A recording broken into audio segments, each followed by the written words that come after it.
you. I'm going to give you another little mini message here using a movie clip. For those that are interested, I'm using fair use copyright law, which is permitted by the U.S. government copyright law. And basically what that entails is that I can use a short video clip as long as I'm not trying to make a profit off of it. I'm giving some level of instruction. So for those of you that's at YouTube or MySpace or some of those other places, just be aware that I am staying within federal guideline here. What I want to just take a few minutes today though and speak about was to speak about messages and how others perceive them. You know, there's a passage in the Bible and it talks about when Jesus is entering into Jerusalem before the crucifixion. We usually celebrate this during Easter time. He's entering into Jerusalem and there's all these Pharisees and Sadducees and all the religious leaders that's around. But there's all these other people as well that's praising him. They're waving palm leaves and they're doing all kinds of things.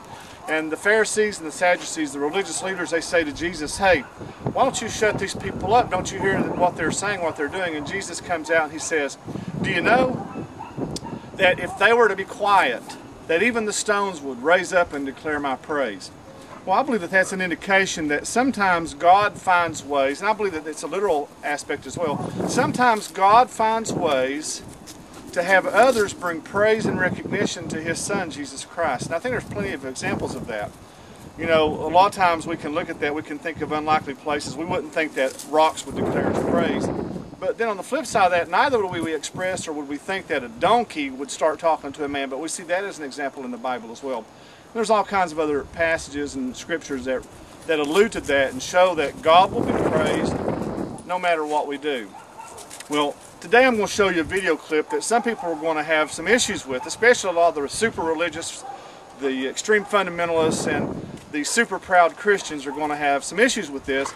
But I think that this particular video clip, as well as numbers of others that I'll be showing in the future, I think that they specifically show that God will use various forms to bring praise and recognition to His Son and to speak spiritual truth. So as we get ready to watch that, pay close attention, listen to the truth that comes from this most unlikely of places. So watch now as we get ready to show the video. What a friend I have in Jesus, I can say that honestly. He's not like all my other friends who really don't care about me. Amen. Boring. And now Mr. Mackey will read his favorite psalm for us, Psalm 46. God is our refuge and strength, okay? A very present help in trouble. Hell is not a very nice place. Burning, searing, flames, screaming, torture, for eternity. Once you are in hell, you cannot escape.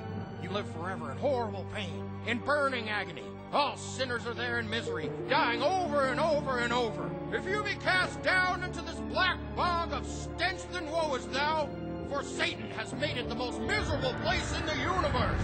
And he will be your ruler of pain and agony. Children in this town have not been attending Sunday school after Mass, and adults have not been coming to confession. If this does not change, I promise you, you will all be going to the black pit of Satan's world.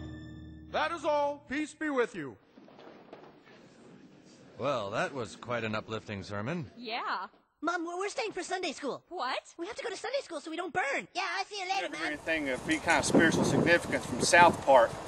But as you saw in this clip and others that I'll show and speak on later on, there are all kinds of spiritual truths and things that are discussed in South Park. That doesn't mean I advocate that we all watch that show, but there are a lot of good things in South Park that we can learn from. For example, did you ever think about how others perceive us as Christians or followers of Jesus when we speak about heaven or we speak about hell? Because that's essentially what the clip is looking at. It shows the presentation that most of us, or many of us, have in our churches. We can look at how we are all the time speaking about hell, and in some ways we're scaring people. Now, I don't have any issues with the fact of why a person gets saved. If it's to escape hell, that's fine. If it's because they want to experience love with God, I'm okay with that. There's the huge debate over emergent or non-emergent, or how we find God or don't find God. I don't think that there's a problem there as long as we find God. Now, one of the things I would illustrate with that is that sometimes we as followers of Christ, when we're reaching out to new people, we have this thing where we try to clean fish before we catch them. And I challenge that's just not a wise thing to do. We can't clean fish until after we catch them, and we need to realize that as Christians, it's not our job to clean fish anyway. That's the job of the Holy Spirit to do the cleaning up.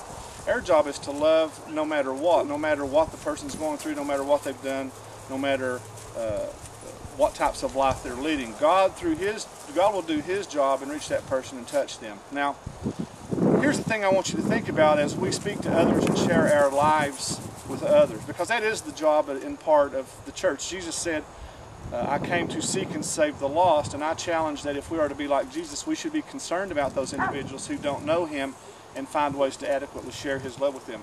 My challenge, though, is I challenge you, think about how they hear our message. Are we preaching hell and scaring them, or are we preaching love and sharing the love of Jesus with them? And again, either way can be appropriate, but think about how you share your love with others. I want to encourage you to do that. Now, as we close up today, I do appreciate your prayers. I want to remind you that the Virtual Pew is a ministry that we use your support, the money that comes in to directly support various ministries. And if you want to contact me, Mike Furches, you can do so by emailing me at mike@thevirtualpew.com. Again, that's mike@thevirtualpew.com. You can visit www.thevirtualpew.com, and while there, you can sign up for a free newsletter which will be sent to you on a regular basis. You can also sign up for the message board forums where you can become involved in the ministry of the Virtual Pew. I want to thank you for listening to today's brief message. I encourage you to look at the others that we have on the internet.